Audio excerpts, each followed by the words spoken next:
My name is Kimberlee Tomczak Carlson.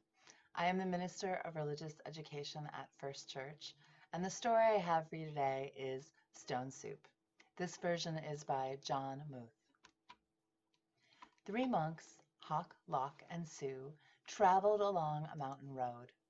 They talked about cat whiskers and the color of the sun and giving.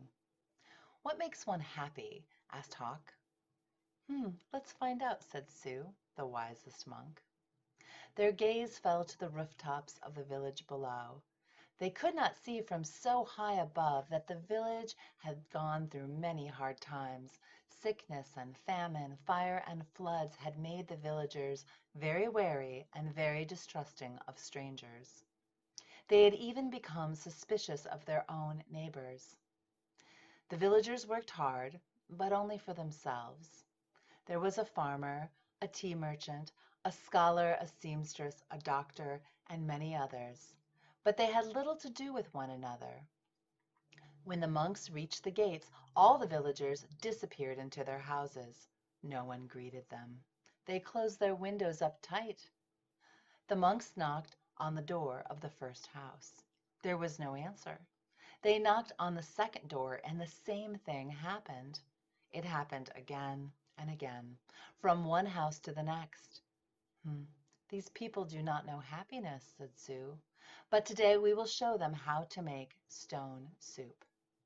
They made a fire and they placed a small tin pot on top and filled it with water from the village well. A brave little girl who had been watching them said, "What are you doing?" "We're making a fire. We're making stone soup," said Hawk. "We need 3 round, smooth stones." They found them and they put them in the water together to cook. "These stones will make excellent soups, but it is a very small pot. I'm afraid it won't make much." "My mother has a big pot," said the girl, and she ran home and told her mother, "3 strangers are making soup from stones. They need our biggest pot." "I'd like to learn how to do that," said her mother. As the smoke drifted up from the pot, the neighbors peered out their windows. One by one, the people of the village came out to see just what stone soup was. "Of course, old-style stone soup should be well seasoned with salt and pepper," said Hawk. "I have some salt and pepper," said the scholar, his eyes big with curiosity. He disappeared and came back with salt and pepper and even a few other spices. Sue took a taste. "The last time we had soup like this, carrots made the broth very sweet." "I have a few carrots," said a woman, and when she returned she was carrying many carrots and dropped them into the pot. "Do you think it would be better with onions?" asked Locked. "Oh yes, onions would make it taste really good," said a farmer, and he hurried off, returning with 5 big onions, and he dropped them into the bubbling soup. "Now that's a fine soup," he said. "But if we only had some mushrooms," said Hawk, rubbing his chin. Several villagers returned with mushrooms and noodles and pea pods and cabbages.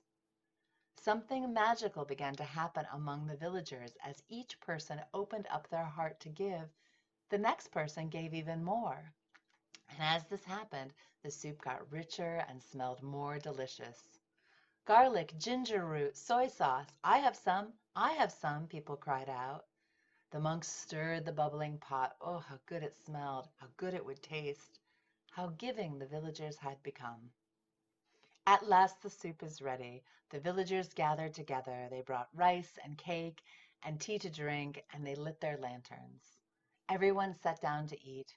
They had not been together for a feast like this in as long as anyone could remember. After the banquet, they told stories, they sang songs, and celebrated into the night. And that night the monks were welcomed into their homes.